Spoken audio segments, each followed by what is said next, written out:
नमस्कार. Ujjwala home kitchen मध्ये तुमच्या सर्वांचे पुन्हा एकदा खूप खूप मनापासून स्वागत आहे. आज आपण हरभऱ्याच्या वाटल्या डाळीचं पिठलं कसं बनवायचं ते बघणार आहोत. अगदी मोकळं सळसळीत दाणेदार चवदार चविष्ट असं आपलं हे पिठलं बनतं. आपण बघू शकता ते अगदी झटपट बनून तयार होतं. तोंडी लावण्यासाठी किंवा टिफिनला देण्यासाठी हा एक उत्तम पर्याय ठरू शकतो. चला तर मग वळूया आजच्या रेसिपीकडे. रेसिपी शेवटपर्यंत नक्की बघा. आता डाळीचं पिठलं करण्यासाठी आपल्याला सर्वप्रथम हरभरा डाळ लागणार आहे. तर 1 वाटी हरभरा डाळ मी येथे 4 ते 5 तास पाण्यात भिजवून घेतलेली आहे. आपल्याला जर सकाळी हे पिठलं करायचं असेल तर आपण रात्रीच ही डाळ पाण्यामध्ये भिजत घालून ठेवली तरी सुद्धा फार छान ही भिजते. आपण बघू शकतात किती छान अशी टम्म फुगलेली आहे. आता ही मी 1 ते 2 स्वच्छ पाण्याने धुवून घेतलेली आहे. येथे 10 ते 12 मिरच्या, 15 ते 20 लसणाच्या पाकळ्या, 1 चमचा जिरे, 1 चमचा ओवा आणि चवीपुरतं मीठ घेतलेलं आहे. आता ह्याचं आपल्याला वाटण करून घ्यायचं आहे. आता हिरव्या मिरचीऐवजी आपण लाल मिरची येथे वापरली ना तरी सुद्धा चालू शकेल, परंतु हिरव्या मिरचीमुळे हे पिठलं अधिकच चवदार लागतं. आता हे आपल्याला बारीक करून घ्यायचं आहे. बघा थोडंसं असं जाडसर ठेवलेलं आहे ही मिरची आणि लसणाची पेस्ट आपण. आता ही एका वाटीमध्ये काढून घेणार आहे मी. थोडी थोडी करून सर्व मिरची आणि लसणाची पेस्ट येथे काढून घ्यायची आहे. आता मिक्सरच्या भांड्यामध्ये ज्या भांड्यामध्ये आपण मिरची वाटून घेतली त्याच भांड्यामध्ये आपण जी भिजवलेली डाळ आहे ना थोडी थोडी करून टाकून घ्यायची आहे. आता ह्याला पाणी न घालता आपल्याला बारीक करून घ्यायची आहे. ही सुद्धा आपल्याला फारही बारीक करायची नाहीये, थोडीशी जाडसर मी येथे ठेवलेली आहे. आता इथे 2 कांदे, मुठभर कोथिंबीर आणि ही मिरचीची पेस्ट आपल्याला लागणार आहे फोडणीसाठी. आता कढईमध्ये 2 मोठे चमचे तेल टाकून घ्यायचं आहे. तेल छान असं कडकडीत गरम झालं की यामध्ये आपल्याला फोडणी देऊन घ्यायची आहे. आता तेल गरम व्हायला सुरुवात झालेली आहे. आपण बघू शकता इथे 1 चमचा आपण मोहरी घालून घेऊया.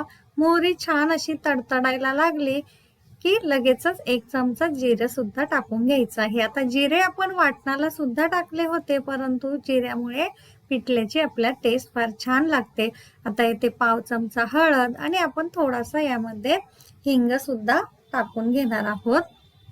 हिंगामुळे हरभऱ्याच्या डाळीसाठी आपल्याला कुठलाही गॅसेस वगैरे पोटाचे होणार नाही. आता हिंग टाकून झाला की लगेचच मिरचीचं वाटण टाकून घ्यायचं आणि सुगंध सुटेपर्यंत छान याला आपल्याला फ्राय करून घ्यायचं आहे. आता हे फ्राय झालं की लगेचच आपण जे 2 कांदे बारीक चॉप करून घेतलेले आहे ते यामध्ये मिक्स करून फ्राय करून घ्यायचे आहे, परतवून घ्यायचे आहे. आता हा कांदा थोडासा सॉफ्ट होईपर्यंत म्हणजे 2 ते 3 मिनिटं आपल्याला छान असा फ्राय करून घ्यायचा आहे. आता कांदा सॉफ्ट झाला की थोडीशी बारीक चॉप केलेली कोथिंबीर टाकून घ्यायची आहे आणि लगेचच येथे आपण वाटलेली डाळ टाकून घेऊया. आपण बघू शकता डाळ ही फारही बारीक केलेली नाहीये मी, थोडीशी जाडसर आहे आणि थोडीशी डाळ तशीही ठेवायची आहे म्हणजे खाताना दाताखाली आली की फार छान याची टेस्ट लागते.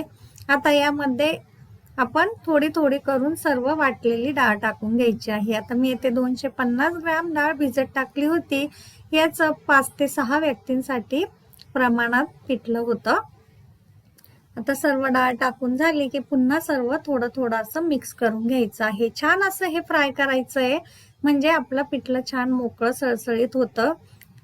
हे बघा अशा पद्धतीने छान याचा असा सुगंध सुटायला सुरुवात सुद्धा झालेली आहे आणि कलर सुद्धा आपण बघू शकतात आलेला आहे याला छान असा.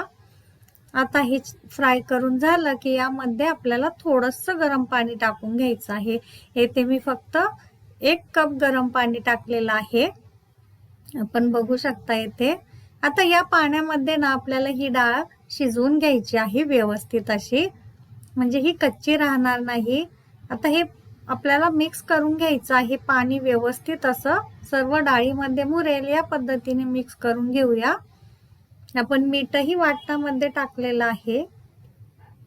आता यावर आपल्याला 3 ते 4 मिनिटं झाकण ठेवून द्यायचं आहे म्हणजे वाफेमुळे आपली जी डाळ आहे ती छान अशी मऊसूत शिजून निघेल. आपण बघू शकता हे बघा छान असं मोकळं सळसळीत आपलं पिठलं शिजून तयार झालेलं आहे.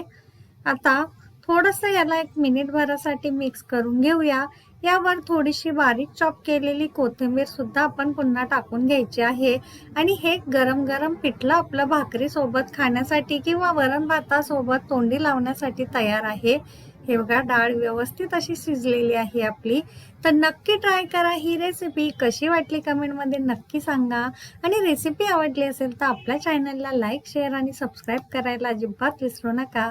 सोबतच बेल आयकॉनवर क्लिक करा म्हणजे नवीन व्हिडिओ आला की त्याचं नोटिफिकेशन तुम्हाला येईल. पुन्हा भेटूया नवीन रेसिपी सोबत. त्याचबरोबर धन्यवाद.